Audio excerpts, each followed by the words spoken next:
Oh hi! Hello! What's up guys? Welcome back again to my channel! Kung gusto nyo uminom ng mainit na sabaw sa malamig na panahon, healthy at budget friendly, eto guys, napakadali lang gawin. Ito po ang mga ingredients. Okay, biyakin na natin ang 1-piece egg.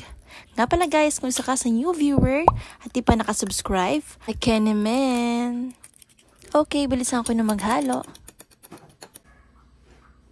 Ayan, buksan na natin ang kalan. Saka lagyan ng tubig ang kaldero. And then, ilagay na yung sibuyas. Next naman, ang garlic, salt, and nor cube. Next is carrots.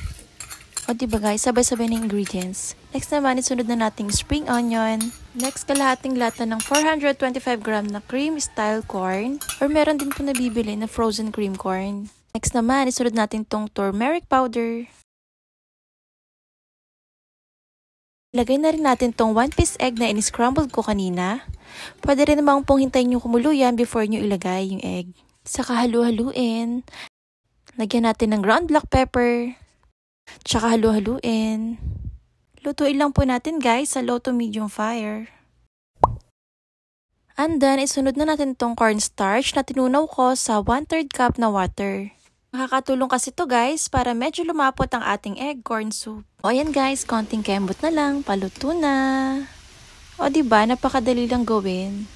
Yung dami ng tubig naman guys ay nakadepende na sa inyo kung ano po yung consistency na gusto ninyo. O ayan guys, kumukulo na at pwede na nating isalin. Beke naman, don't skip ha. Patapusin mo po itong video na to.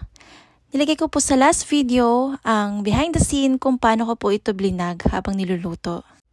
O ayan, sinasalin ko na. Nilalagyan ko na rin ng spring onion.